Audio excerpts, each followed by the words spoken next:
اپنے زندگی میں خوشی لانا چاہتے ہو تو میرے نبی والی زندگی سیکھو، اللہ کے واسطے نبی کی زندگی پڑھو، اللہ کے واسطے قرآن پڑھو، اللہ کے واسطے علماء سے جوڑ بیٹھاؤ، اللہ کے واسطے۔ اب تو کتابوں کی ضرورت ہی نہیں ہے، اے فون چ ہر شے اگلے ٹھوک چڈی، فون پہ تم اپنے نبی کی سیرت پڑھ لو۔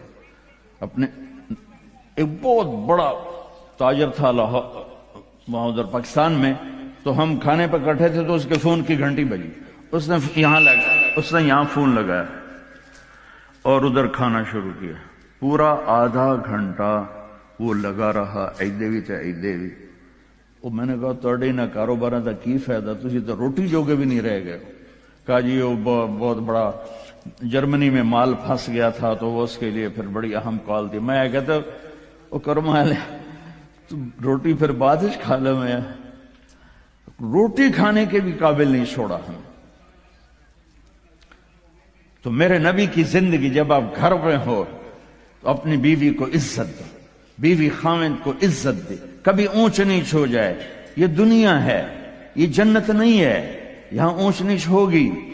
علی و فاطمہ سے بڑھ کے کون سا گھر لاؤں میں آپ کے سامنے؟ میرے نبی گھر میں داخل ہوئے بیٹی کے تو دیکھا آپ ذرا غمگین بیٹھی ہیں، تو آپ نے پوچھا بیٹی کیا ہوا؟ کہ جی میرا اور علی کا جھگڑا ہو گیا۔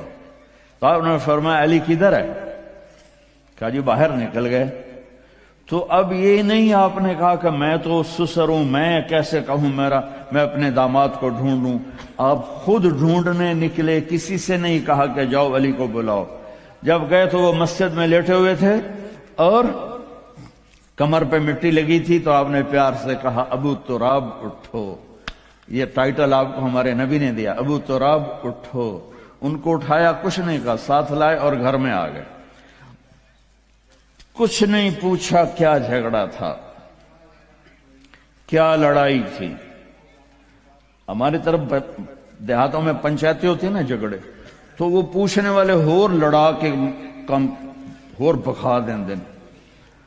ہاں بھئی تو کی آکھیا، ہاں بھئی تو کی آکھیا، اسے کہے تو میں آکھیا نہیں ہو سکا، تو آکھیا، اسے کہے تو میں آکھیا نہیں ہو سکا، تو آکھیا۔ بھئی تھی لڑائی ہو کے صلح دی بجائے ہو لڑائی ہو جاندی۔ میں قربان جاؤں، میرے نبی تشریف لائے اور آپ نے ایک لفظ نہیں بولے، اور آ کر آپ ایسے نا لیٹ گئے، زمین پر لیٹ گئے، زمین پر۔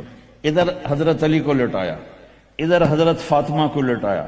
اب مجھے دیکھنا، یہ ہاتھ علی کا پکڑ کے یہاں رکھا، ادھر سے بیٹی کا ہاتھ پکڑ کے یہاں رکھا علی کے ہاتھ پر، یہ دیکھ رہے ہو، اوپر آپ نے اپنا ہاتھ رکھا۔ اب یہ علی کا ہاتھ، یہ فاطمہ کا ہاتھ، یہ میرے نبی کا، اور کہا تم دونوں بولو ہماری صلح ہو گئی۔ کچھ نہیں پوچھا کیا ہوا، بکا تم کو ہماری صلح ہو گئی۔ تو دونوں نے کہا جی ہماری صلح ہو گئی۔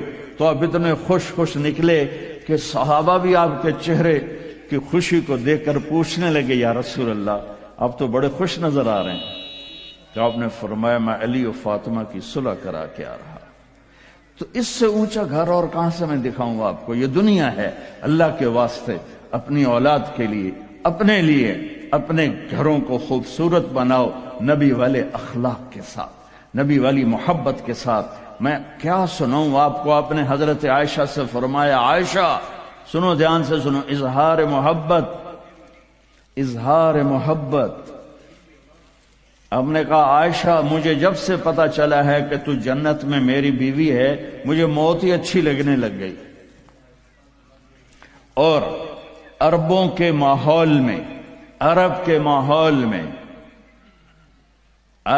ماحول میں کوئی یہ کہتا مجھے بیوی سے عشق ہے تو عیب سمجھتے تھے، اور کوئی کہتا میری محبوبہ ایسی تو کہتے واہ واہ۔ یہ عرب کا ماحول تھا، جیسے یہاں گرل فرینڈ کا بوائے فرینڈ کا چل گیا ہے۔ اللہ ہمارے بچوں کو پاک دامنی نصیب فرمائے۔ تو عرب اس میں نا کوئی نہیں جھجکتے تھے، کھلم کھلا۔ وَهَلْ تَبْكِينَ، اپنے لیلا مجنوں کا نام تو سنا ہوا ہے، یہ صحیح لوگ ہیں، ساڑھے ہیر رانجے تو سارے کوڑے قسم۔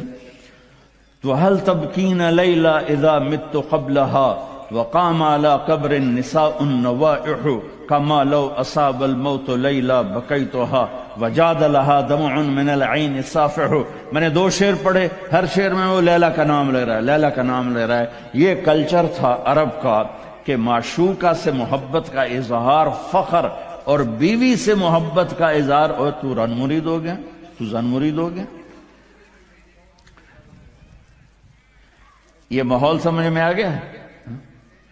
اس ماحول میں ایک شخص مسجد میں آتا ہے اور ایسے محفل لگی ہوئی ہے، رو آ کر پوچھتا ہے یا رسول اللہ آپ کو سب سے زیادہ کس سے پیار ہے؟ من احب الناس الیک. تو آپ نے اس کے کان میں نہیں کہا اور آتے ہیں دسو، آپ نے زور سے فرمایا عائشہ سے. اللہ، وہ تو ہل گیا. آپ نے کہا عائشہ سے. اس کو تو توقع نہیں تھی. تو گھبرا کے کہنے لگا یا رسول اللہ میرا یہ مطلب نہیں تھا، میرا مطلب تھا مردوں میں کس سے زیادہ پیار ہے. تو وہ آپ نے کہنا تھا ابو بکر سے، تو آپ نے ابو بکر نہیں کہا، آپ نے کہا عائشہ کے ابا سے. عائشہ کا نام دوبارہ لیا. انہوں تھوڑا جا پانی پیوا مناس. اپنے گھروں کو آباد کرو محبت کے بول سے، محبت کے رویوں سے، محبت کی باتوں سے درگزر کرو، برداشت کرو. یہ میرے نبی نے زندگی سکھائی ہے. حضرت عمر کا فرمان ہے ما اکرمہن الا الکریم وما اہانہن الا اللئیم. بیوی کو وہ عزت دیتا ہے جو شرافت والا ہوتا ہے، اور بیوی کو وہ ذلیل کرتا ہے جو کمینہ ہوتا ہے. اتنا سخت لفظ کہیں نہیں استعمال ہوا کہ کمینہ آدمی بیوی کو ذلیل کرتا ہے اور شریف آدمی بیوی کو عزت دیتا ہے.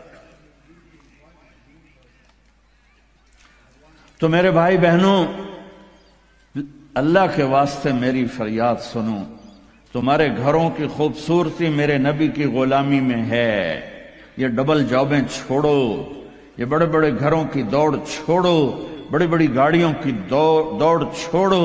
اپنے گھروں کو بچاؤ اللہ کے واسطے، چونکہ یہاں کی نسل خطرے میں ہے. پاکستان میں کوئی برے سے برا بچہ بھی ہوگا تو ایتھیسٹ نہیں بنے گا، اسلام نہیں چھوڑے گا. یہاں اسلام چھوڑ دیتے ہیں.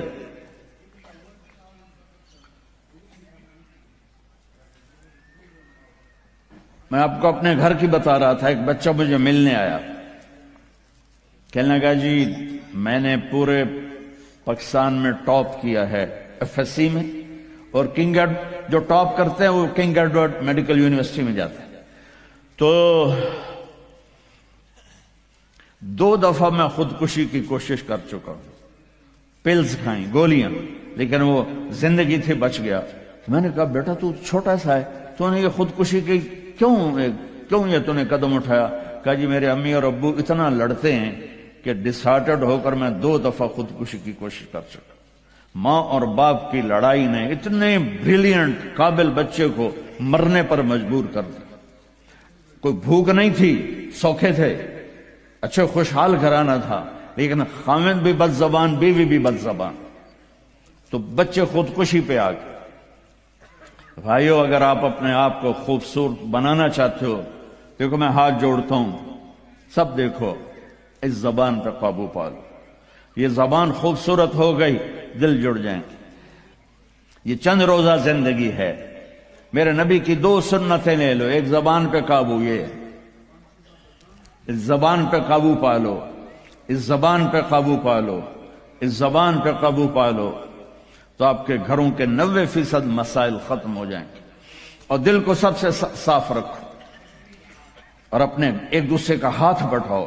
اپنے بچوں کو اپنی دولت سمجھو، ان کو یہاں اچھا مسلمان بنا کے چھوڑو. اب یہ نسل یہاں رہنے والی ہے، واپس نہیں جائے گی. نہ تم جاؤ گے نہ تمہاری نسلیں جائیں گی. ایک پٹھان کوئی بیٹھا ہو تو پہلے معافی مانگتا ہوں.